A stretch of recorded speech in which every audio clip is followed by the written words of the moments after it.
Hi everyone, I'm Emily Meltzer Istvan. I am an occupational therapist, as Faye mentioned. Thanks so much for the intro, Faye.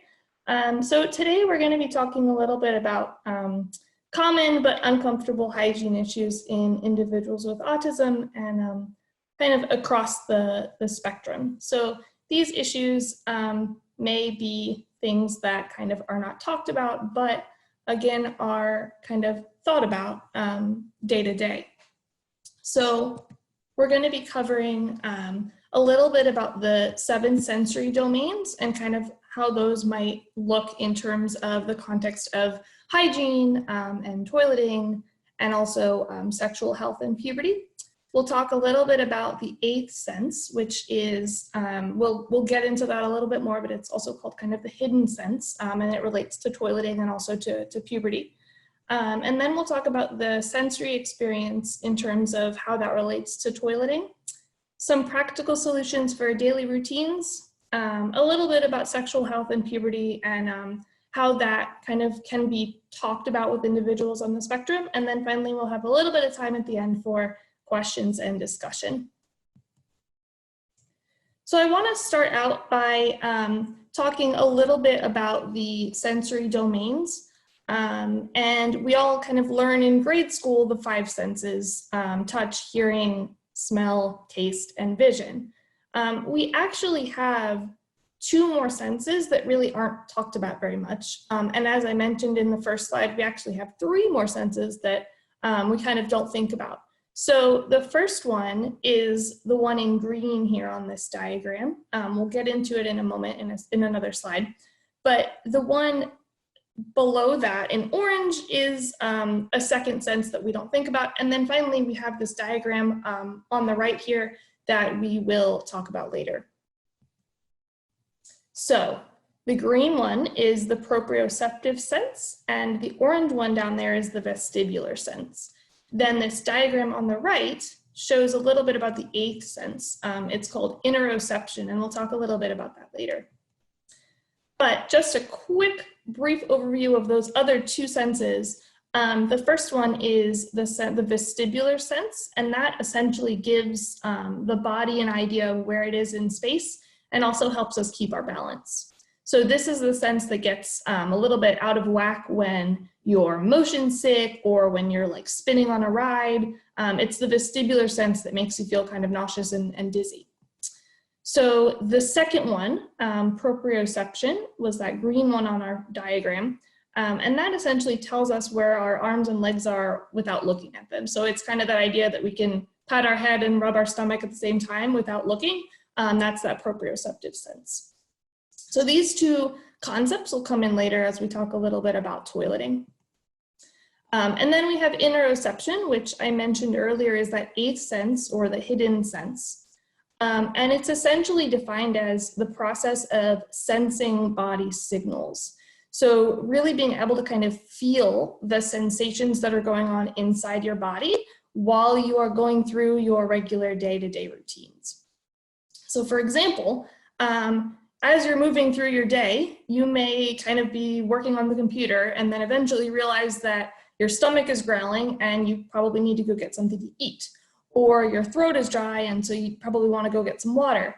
And then the other way that this comes into play is thinking about bladder function, bowel and bladder function, and that idea of like the fullness of the bladder and then you need to go to the bathroom. So being able to kind of pick up on those cues throughout your day becomes really important kind of as you move through your daily routine. So we'll talk a little bit about kind of how this sense functions in some individuals on the spectrum and how to potentially improve it if it's not functioning quite where we want it to be. So the interoceptive sense is on a continuum, as are all the rest of the senses. So this sense of being able to feel your body and kind of feel your sensations within your body, you can be hyposensitive, so you can be missing a lot of cues. This is kind of a diluted feeling, and you're missing things. You're not feeling that you're hungry. You're not feeling that your stomach is starting to grumble until you're starving, or you're not feeling that you need to go to the restroom until it's a super emergency and then you're having to really run to the bathroom to make it in time. So that's the hyposensitive side of the interoceptive sense. The hypersensitive side is on the other end. So you're feeling too much inside your body. So for example, pain could be an example of this, where it could be hypersensitive. So you have a paper cut, and that paper cut may initially hurt a lot, and then it may continue to hurt for like days and days and days at a time, more than kind of for the average person. So that's just an example of how that interoceptive sense can be hyper aware. You're too aware of what's going on in your body. A lot of individuals on the spectrum, though, actually are the opposite. They have that, they're hyposensitive to this sense, and they actually are missing cues. So we'll talk a little bit about that in the next couple of slides.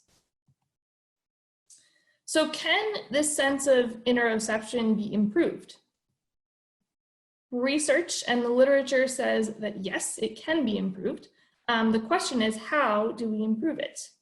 So we can do this through teaching mindfulness strategies, using concrete language and examples, and I'll go through a couple of examples on later slides. But essentially, this idea of mindfulness, so not this, but more like this, this idea of mindfulness and kind of bringing awareness to the senses of the body has a lot to do with toileting, and with sexual arousal too. So just kind of being able to tune into those cues becomes really important.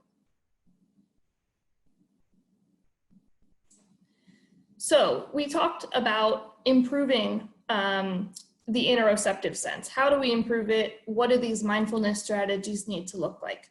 So a lot of this work that I have down here below in these two graphics is by Kelly Mahler. She's an occupational therapist who actually specializes in this interoceptive work. So her protocol, and she has a whole book that I have at the end of this presentation, but her protocol starts with bringing awareness to one external body part.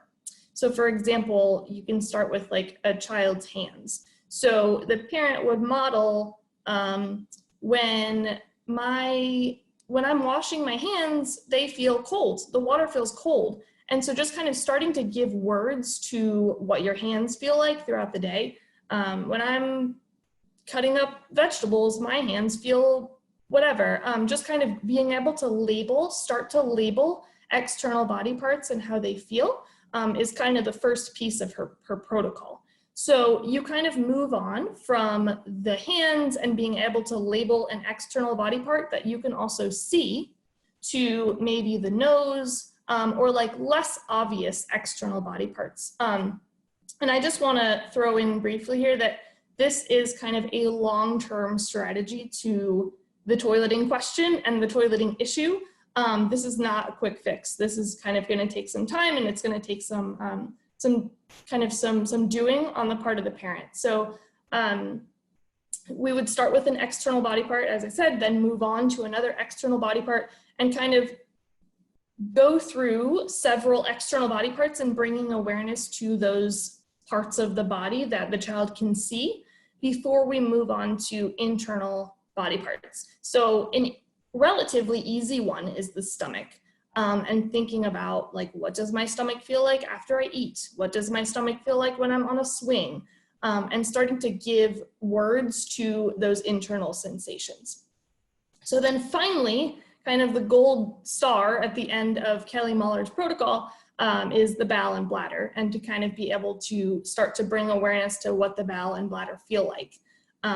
And as I said, that definitely takes time, and it definitely takes some working up to.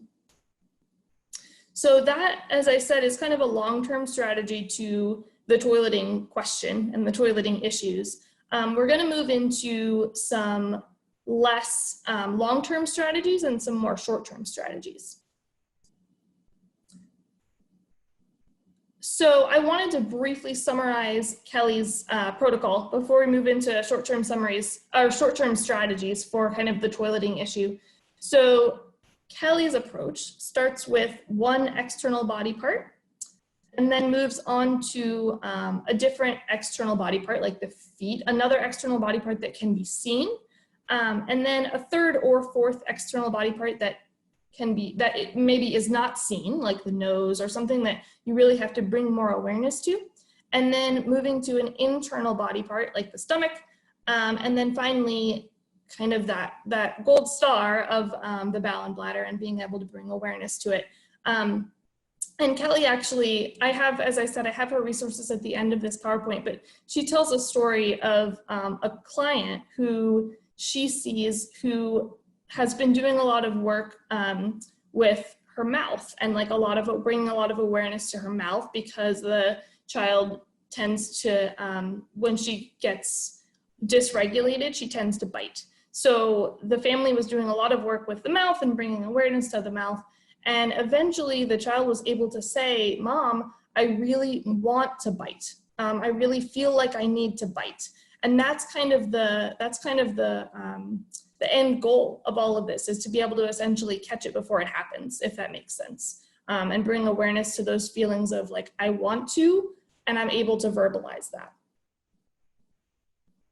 So we're going to move into some short-term strategies for toileting and also for sexual health and puberty.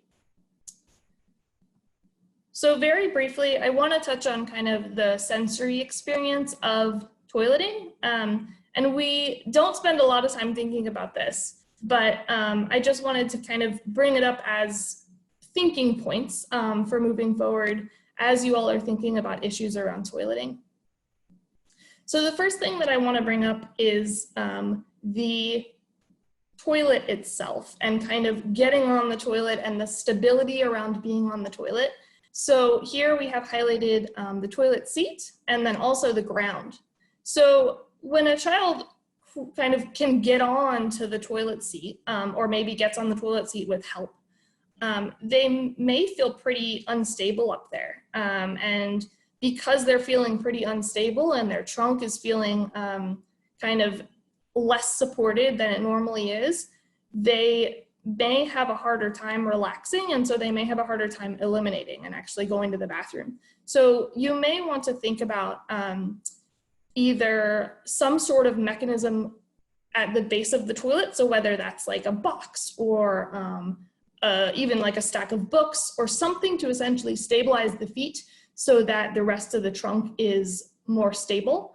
That can really help kind of allow the rest of the body to relax, because you're not feeling as anxious about balancing. And that point that I brought up earlier about the vestibular sense and kind of the balance and the fact that sometimes in individuals with autism, the sense of balance is off a little bit. So if they're worried about that balance and feeling that they really need to balance up there, they're going to feel potentially less like they want to eliminate and less like they can relax enough to eliminate. So the next piece here is the flush and just the sound of the flush and thinking about desensitizing to that sound, even when not using the bathroom, but really thinking about pairing it with something positive if that's an issue.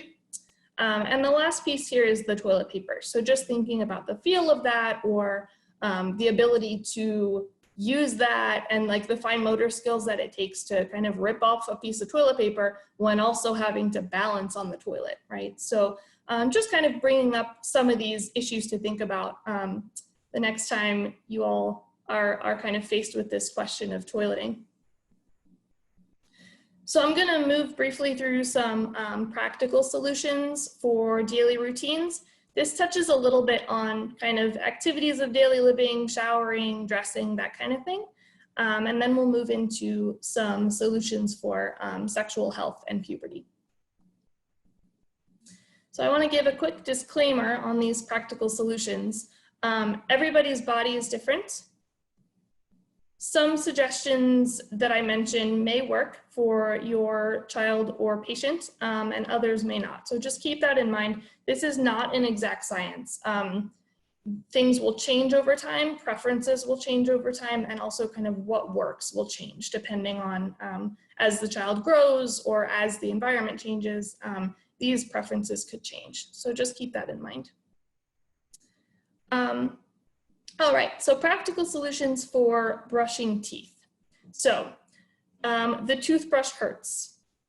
So we can try soft or medium bristle toothbrushes, or sometimes the vibrator, the vibration feeling of an electric toothbrush actually really helps with some of this pain. And again, we mentioned earlier that sometimes that heightened awareness of pain and that heightened awareness of kind of what's going on in the body.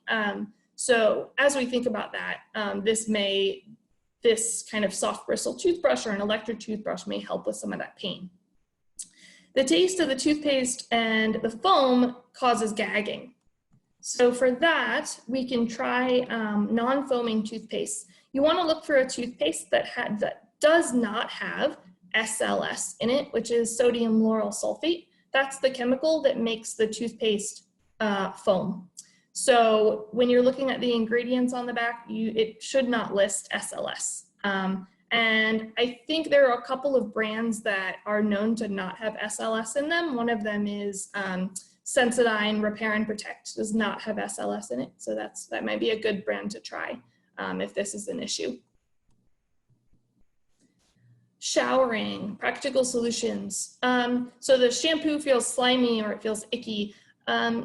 We can try a deep pressure massage of the head and the ears prior to applying the shampoo, and then again when the shampoo is on the individual's head. So really kind of putting a fair amount of pressure on the head may help with kind of that shock of the sensation of the shampoo hitting the individual's head.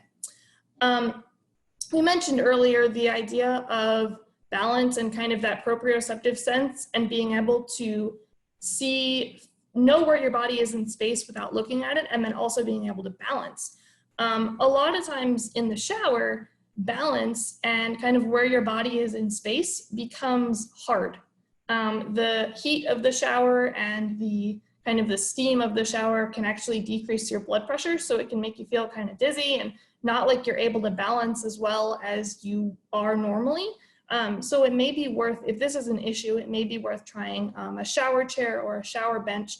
These are sold sometimes in the back of drugstores. They have the durable medical equipment section. They're also sold online as well.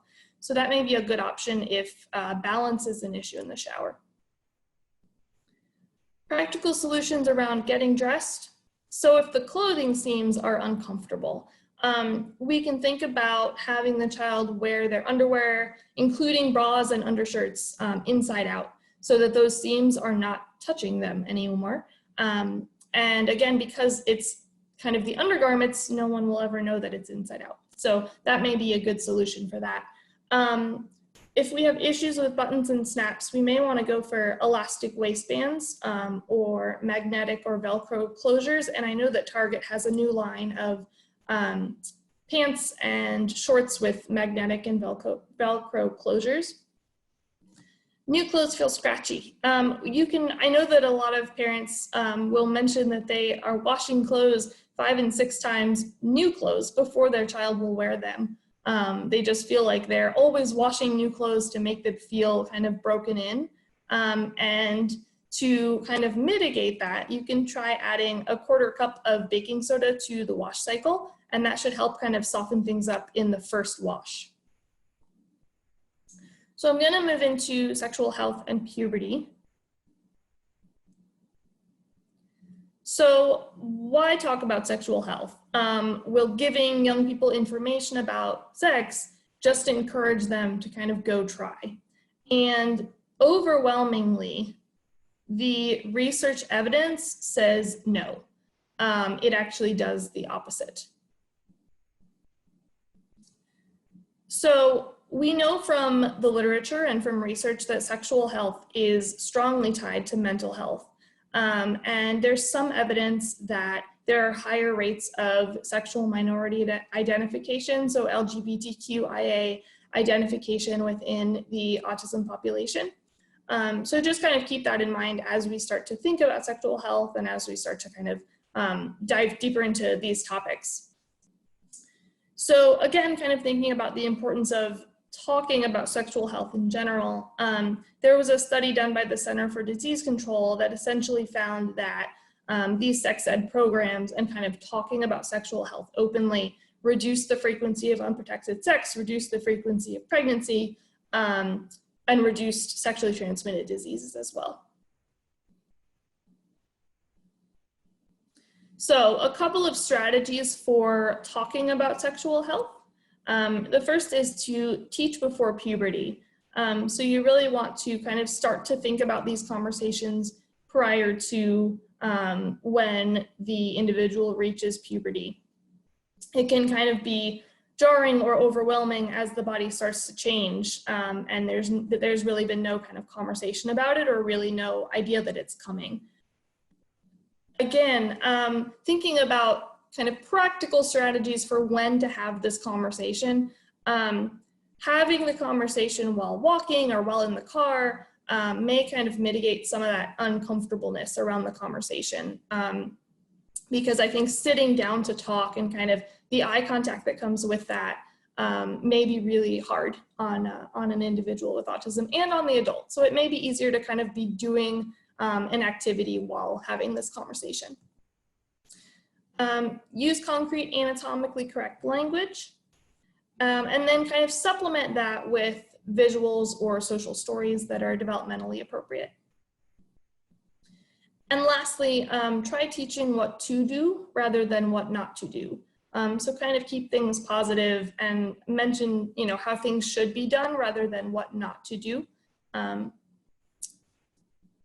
have a little bit here on puberty and kind of practical solutions around how to deal with some of the considerations of puberty. So we'll start off with shaving. So desensitization to a razor can be really helpful, even pulling the razor out and using it with the blade cap on. So just kind of getting the feel for how to hold it and what it is and how it works may be really helpful. There's a new razor from Gillette called the Trio razor, and it's actually made for to help kind of, if someone else is going to be shaving the individual, it's actually made to kind of help that. And it's also made with a slightly thicker handle, so it's a little bit easier to hold. And it was kind of made for individuals with disabilities in mind. So that may be a good option. I'm going to touch briefly on masturbation. Essentially the idea that teaching that not only is this kind of normal and natural, but also that this should be taught, that the only appropriate place to do this is in the individual's own bedroom with the door closed. Some people I know will teach that the bathroom is appropriate as well. I tend to steer clear of that only because I don't want that skill to be, or that teaching to be generalized to other bathrooms. So I don't necessarily want this to be generalized to a bathroom out in public. So I tend to teach the bedroom only, personally. So lastly, sensory issues and puberty. Just keep in mind that sensory sensitivities can and may change during puberty.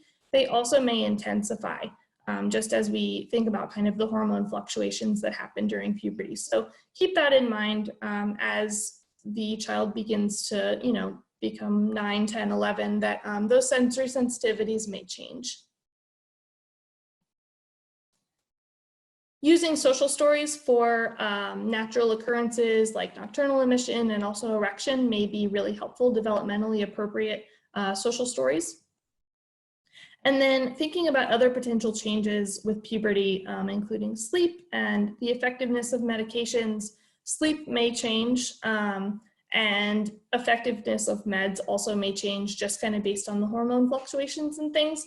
So at this time, or when you kind of are approaching this time, it may be really helpful to be in close contact with your child's physician to kind of start to think about how puberty may change the medication that the individual is taking.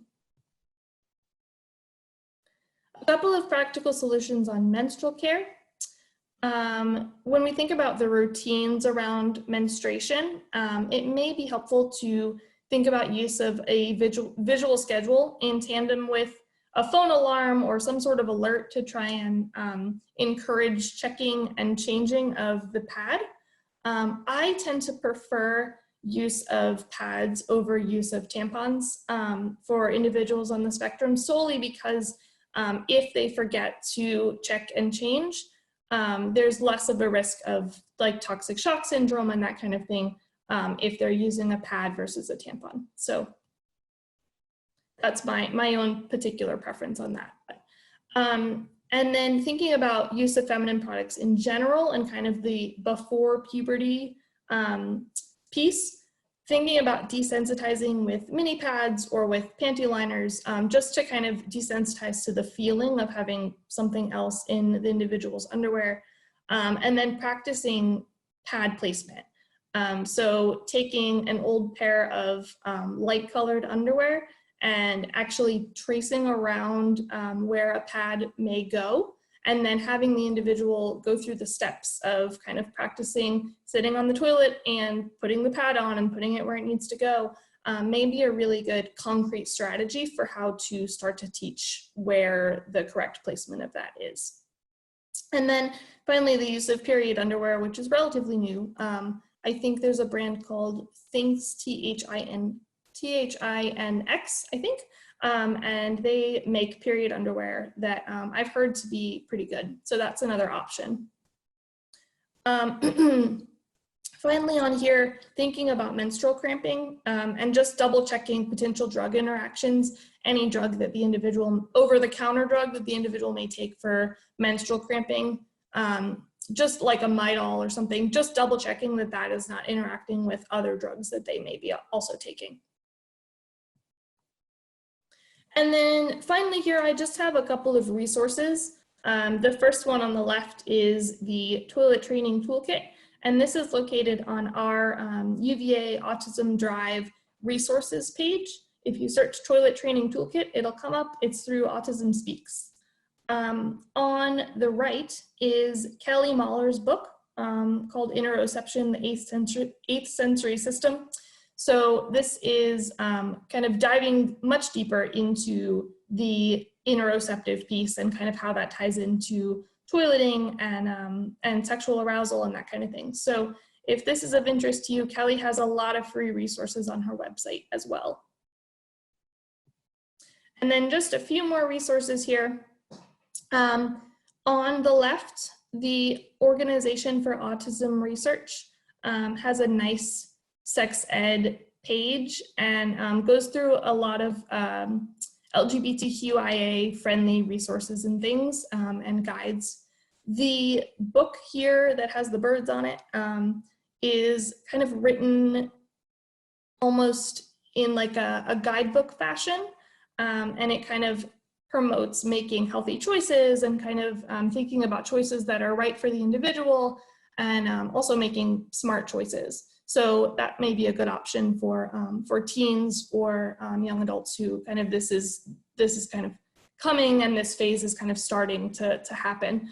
And then over here on the right, I have the Vanderbilt Healthy Bodies Toolkit, and that really is a great guide for parents for kind of how to bring up these topics and how to start this conversation. That's it. So I am open for questions. Thank you so much, Emily. That was just wonderful information. And I'm going to turn this over to Genevieve, who is will be asking you the questions that have come in from the audience. Great. Genevieve?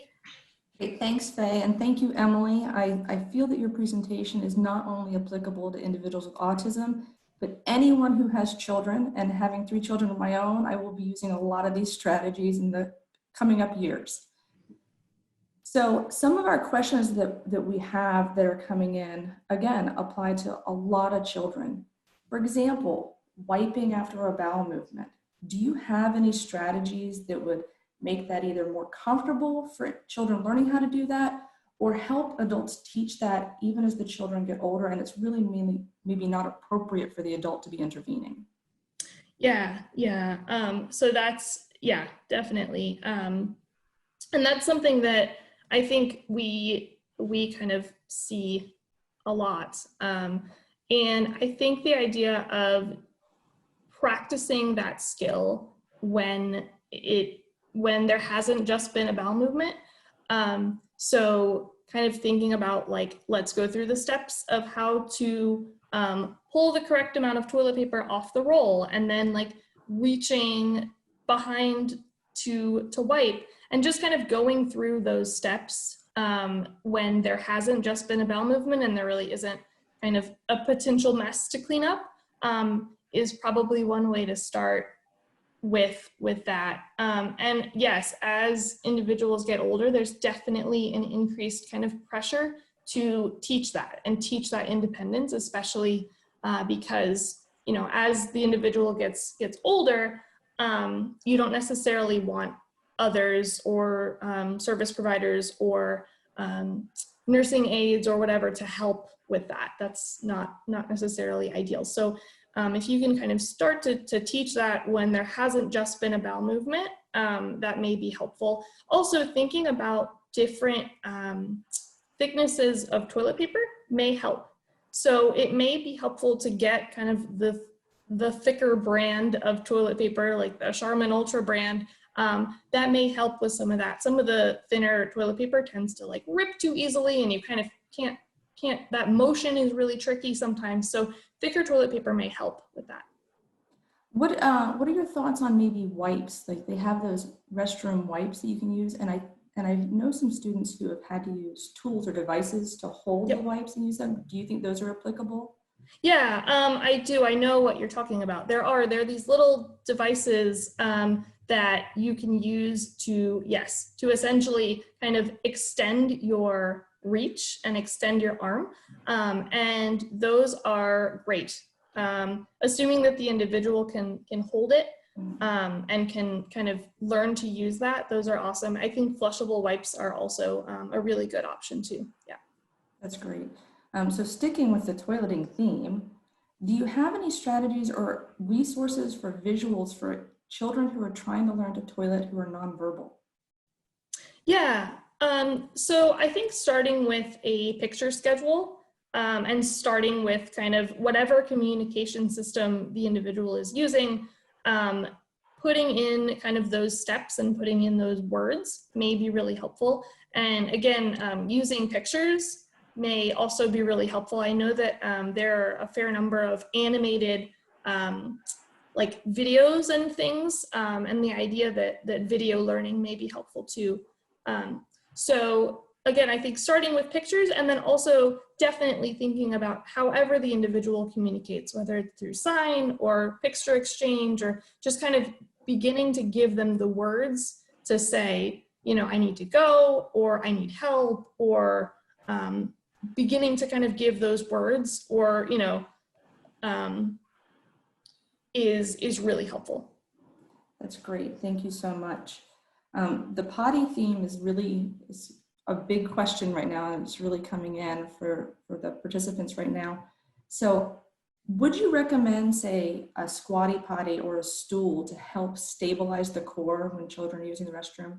Yeah, definitely. That is kind of exactly what I was thinking, was either a squatty potty or a stool. I know that sometimes the kind of the children's potties have like those handles on the sides and stuff, which is great. But again, you're not kind of thinking about the trunk and the legs. So something like a squatty potty or even like a box would be great to stabilize the trunk a little bit better, and definitely allow for some relaxation and then hopefully some good elimination from there. Great. So after pottying, do you have any strategies to get kids to wash their hands? It's really important right now. Really important right now. Yeah, I think that making it a routine and kind of coming in the door from being outside, and everybody goes to the sink at the same time, and you're kind of modeling the hand washing for the child.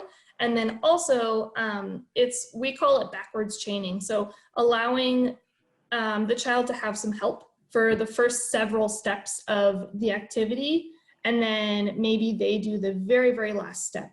So maybe they dry their hands, or maybe you hand them the towel and they dry their hands and then throw it in the trash can, so that they really feel like they've completed that activity themselves, and really giving a lot of praise for completing that activity. And then next time around, you may do everything but the last 2 steps. And maybe this time they're helping you turn off the water, and then they're getting a paper towel, and then they're throwing it away. And then again, praising them for really doing that. So thinking about kind of that activity almost backwards may be helpful. Great, thank you so much. So what about those automatic flushing toilets? Any thoughts on those? I don't like them. I think I think that kind of thinking about like other strategies that you can put in place before you go in there. So maybe you put on, maybe you have the child wear their headphones, their noise canceling headphones into the bathroom. That may be really helpful. Same thing with the automated hand dryers that are really loud. Same idea. Maybe you just make it a routine that when you all go into the bathroom in public, the child wears those headphones, and that may help. That would have been great. When my daughter was potty training, I just brought something and covered the sensor, which is kind of gross, but yeah, I like your suggestions much better. So talking about those uncomfortable kind of conversations we have to have with our children, one of the first things we notice when our kids are getting closer to puberty is the need for deodorant. How do you encourage a child to use deodorant? Yeah, and that one's tricky. I think for this one, giving the child some autonomy over kind of what deodorant they choose and how it smells, and then again, using some developmentally appropriate social stories to kind of explain the importance of deodorant and why we do it, and why kind of why others may find it offensive if we don't wear deodorant. But I think step number 1 is definitely giving the child some control over what type of deodorant they're putting on. Mm-hmm. So this kind of ties into it a little bit regarding those sensory needs and the sense of smell and this feeling. An individual says that the sensory needs keep changing.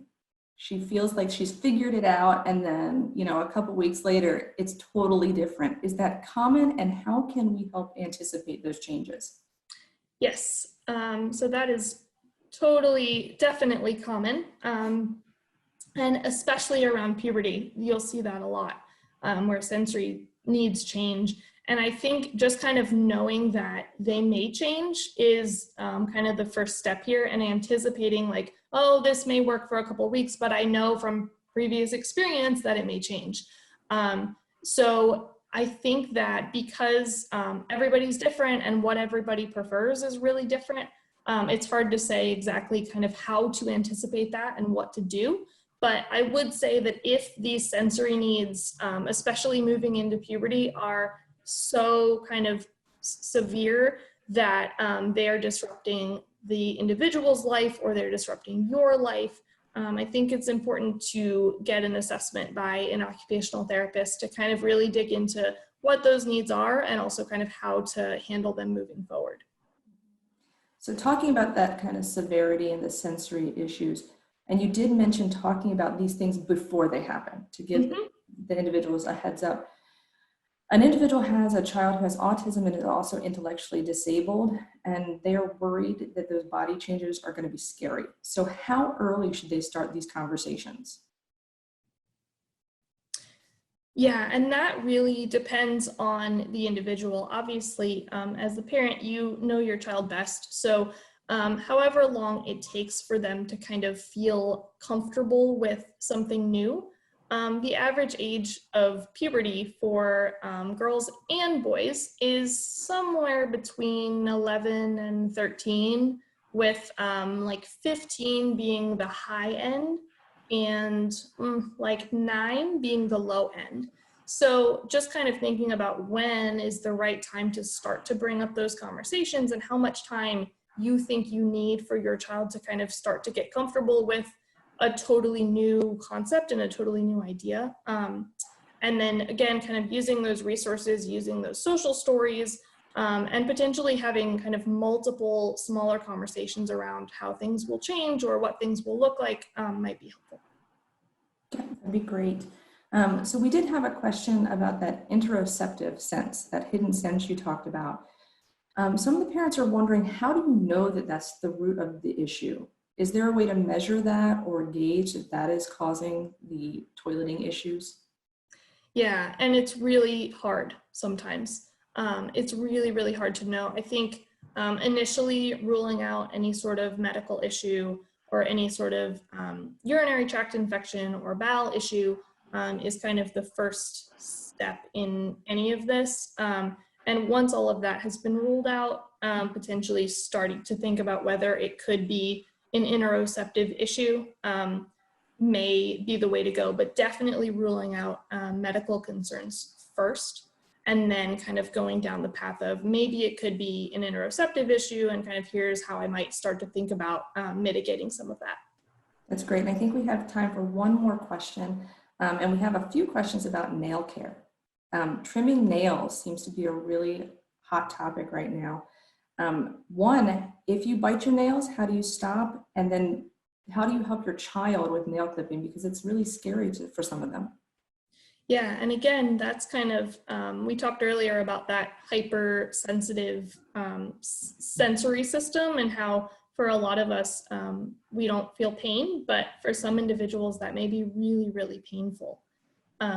So in terms of biting nails and that being kind of a significant sensory concern, I know that there are definitely products out there that you can purchase that you can actually paint on your nails, and that can help kind of decrease the habit because they have like a bitter taste or they have like a not good taste. So it'll kind of cue you in to stop doing that. In terms of cutting nails and kind of that potentially painful experience, there are certain nail clippers that you can purchase that are kind of made for another individual who's cutting someone else's nails. So a lot of them can be you can purchase them through different like durable medical equipment sites and things, but they are made so that someone else can do it.